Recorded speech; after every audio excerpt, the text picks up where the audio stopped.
This was not destined to be a megacity. Nothing about the land suggests what is coming. Before the 1750s, the Midlands were rural.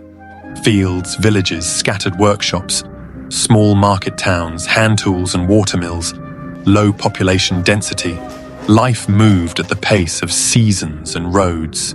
Between the 1750s and 1870s, Birmingham and the Black Country transformed from this rural landscape into the engine that built industrial Britain.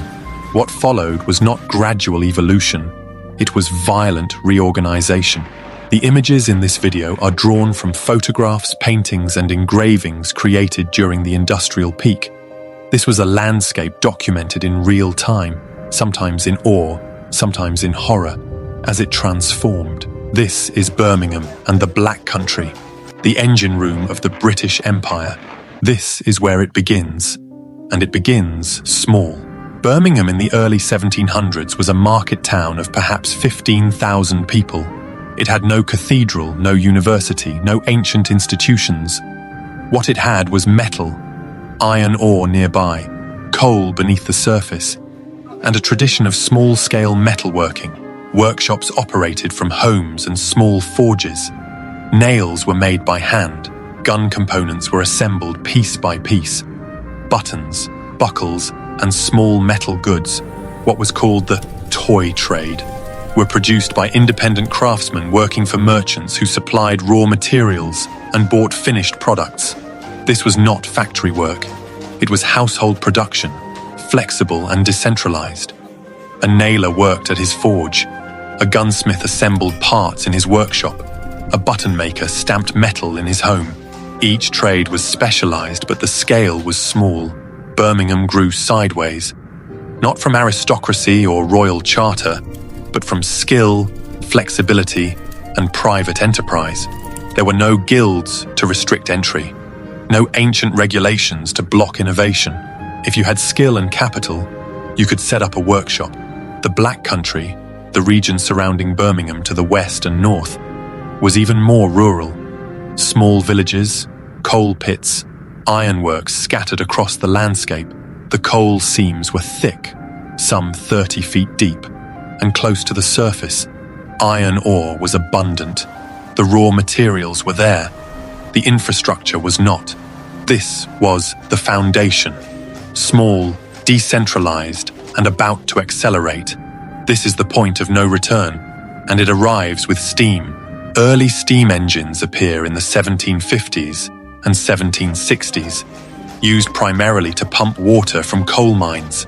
The deeper the mines went, the more water flooded them. Steam engines made deep mining possible, and deep mining made coal cheap and abundant. In 1775, Matthew Boulton and James Watt formed a partnership in Birmingham.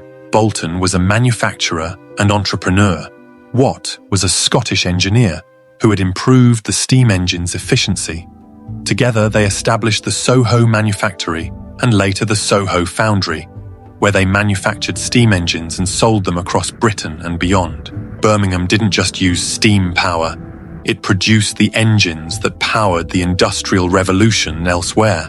Boulton and Watt's engines were exported to mines, mills, and factories across the country and the world. The city became both producer and innovator. Coal extraction expanded rapidly.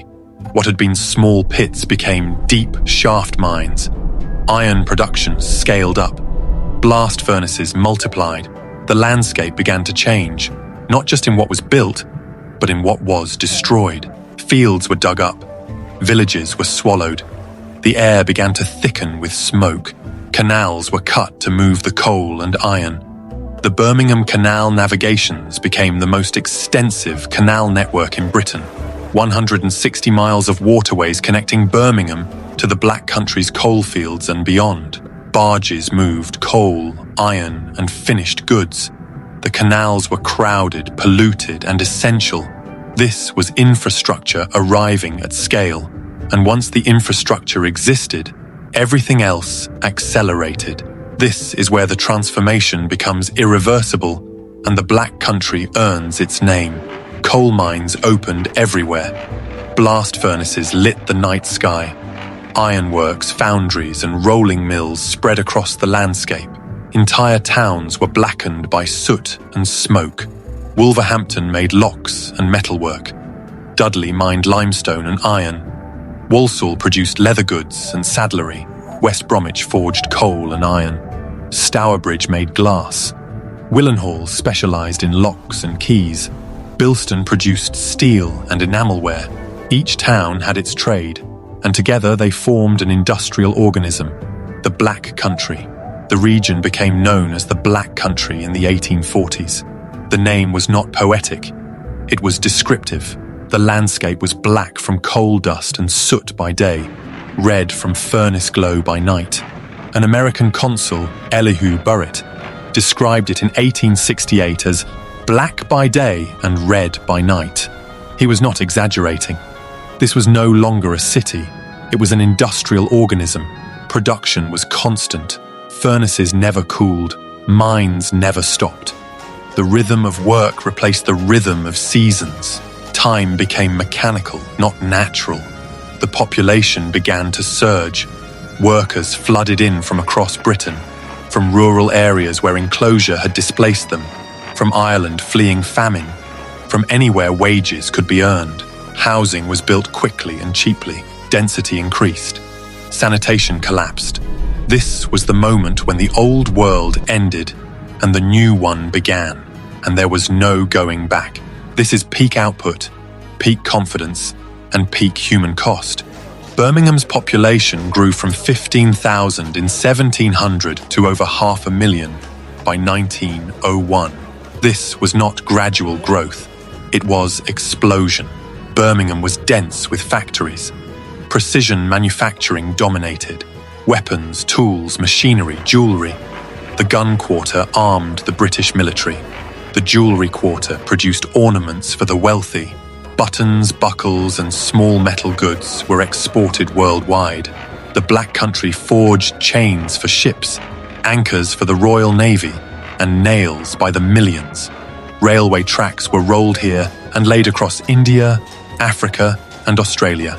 Steam engines manufactured in Birmingham powered factories worldwide.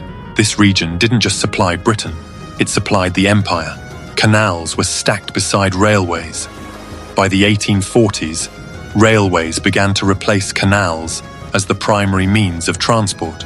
Goods moved faster. Production cycles accelerated. The volume of output increased exponentially. Endless smoke columns rose from thousands of chimneys. The air was thick, grey, and difficult to breathe. Buildings were coated in soot within months of construction. Rivers ran black with coal waste, red with iron oxide, yellow with chemical dye. Crowds flooded the streets, workers moving between shifts, carts hauling goods, children running errands. The noise was constant. Hammering, machinery, steam engines, the clatter of iron on iron. This was the workshop of the world, and the workshop never stopped. This is the human cost, and it was not hidden. It was documented, debated, and for decades largely tolerated. Housing was overcrowded and poorly built. Families lived in single rooms. Multiple households shared courtyards, privies, and water pumps. Privacy was impossible. Disease spread easily: cholera, typhus, tuberculosis. In the poorest districts of the Black Country, average life expectancy was 25 to 30 years. In middle-class areas, it was over 40. The disparity was not hidden. It was measured, reported, and accepted as the cost of production. Children as young as 5 worked in factories and mines. In factories, they crawled under moving machinery as scavengers, collecting loose cotton or metal scraps while the machines ran. They worked as piecers, tying broken threads on spinning frames during 12 to 14-hour shifts. In coal mines, they sat alone in darkness for 12 hours as trappers, opening and closing ventilation doors. Others worked as hurriers, pulling coal carts through narrow tunnels on hands and knees. Accidents were common: crushed limbs, machinery scalping, spinal deformities from years of pulling carts. Respiratory disease from coal dust and metal particles was widespread.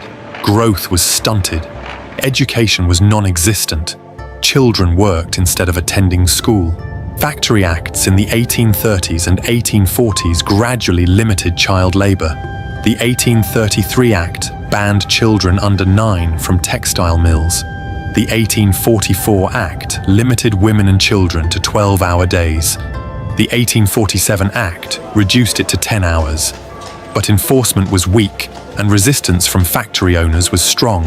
Change was slow, and for many, it came too late. Long shifts stretched from dawn into darkness. Daylight was irrelevant.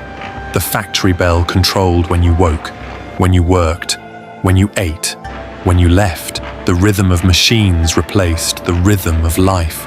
Industrial power was bought with human endurance, and that endurance was extracted from everyone: men, women, and children. This is the visual climax, and it was almost apocalyptic, but real. Smoke was so thick that streetlights were needed at midday. The sun was rarely visible. When it did appear, it was a pale disk behind a grey veil. The air was difficult to breathe, thick with coal smoke, metal particles and chemical fumes. Respiratory disease was epidemic. Rivers ran black with coal waste, red with iron oxide, yellow with chemical dye. The River Tame was described as an open sewer. Fish died. Water was undrinkable. The smell was inescapable. Sulfur, burning coal, rotting waste, chemicals. Soot coated everything. Buildings, streets, clothing, skin. Washing hung outside turned grey within hours. Buildings constructed from lightstone turned black within months. The landscape itself was transformed, not just by what was built, but by what covered it. Slag heaps rose like artificial hills. Waste from furnaces and mines was dumped in massive piles that smouldered for years. The land was poisoned. Vegetation died. Acid rain corroded buildings and killed what little greenery remained. Standing on a hill overlooking the Black Country at night,